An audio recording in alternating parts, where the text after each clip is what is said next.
In any given container, you can only hold so much depending upon the size.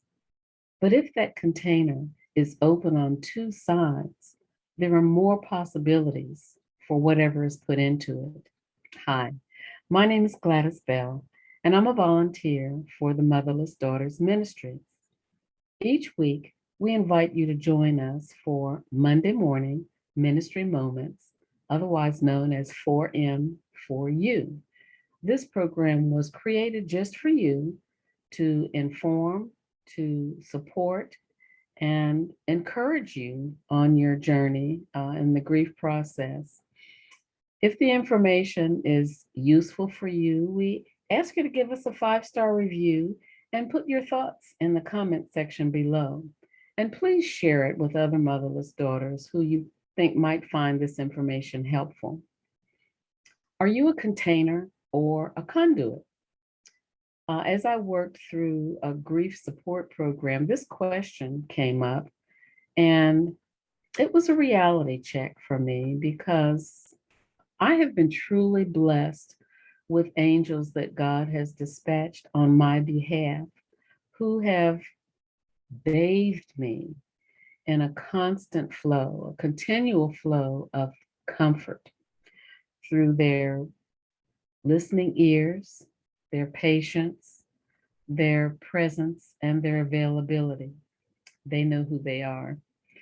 And I can tell you honestly that had it not been for them, I would not be sitting here doing this before you today. And I will be eternally grateful to them. Initially, in the grief process, there are many people who provide us with support um, through visits, through calls, through cards, and phone calls. A smaller circle of people will continue to make frequent contact to make sure that we're doing okay. Then there are those who really understand um, what we're going through. They understand where we are in our journey and will provide even more support long after all the visits and calls and cards stop coming. And we relax in that comfort. They keep our container full with loving comfort. We relax in that. It feels good. And we feel like we can breathe. And we feel a measure of support, a measure of peace. But then once the container is full to the brim, as comfort continues to pour in, a transformation takes place. The container overflows, but it has the potential to create some unintended circumstances. But when the overflow is directed to other empty containers, uh, the comfort is multiplied and is available to soothe other empty hearts, other hearts that are hurting. Uh, it's multiplied. And that therefore, as we walk through this grief journey, we transform from a container to a conduit. A conduit is defined as a channel for conveying water or some other fluid. Comfort is fluid, it flows from one person to another.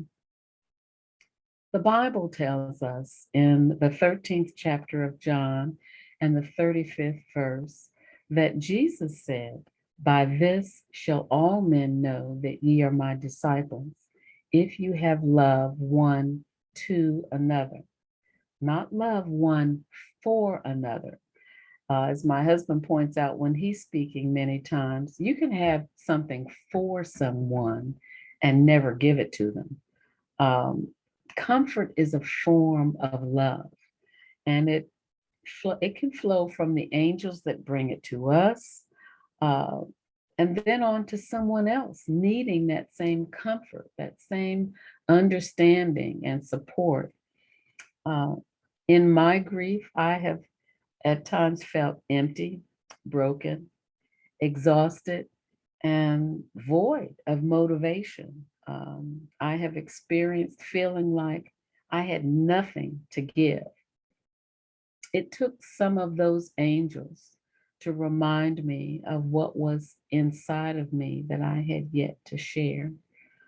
The simple gift of comfort flowing from your heart to someone else may actually end up being their source of survival. All of us connected with the Motherless Daughters Ministry understand and stand with you in your grief and on your journey. This is why we share our stories through more than 300 blogs on our website, through the Facebook page, followed by 10,000 plus people from 10 different countries, um, through our podcast, Nurturing Words, Voices of Experience, that's published every 2 weeks, um, and in our workshops and in our support groups. Motherless Daughters Ministry is here for you. We're here for you. And remember, you are not alone. Have a blessed week, and we'll be back next Monday.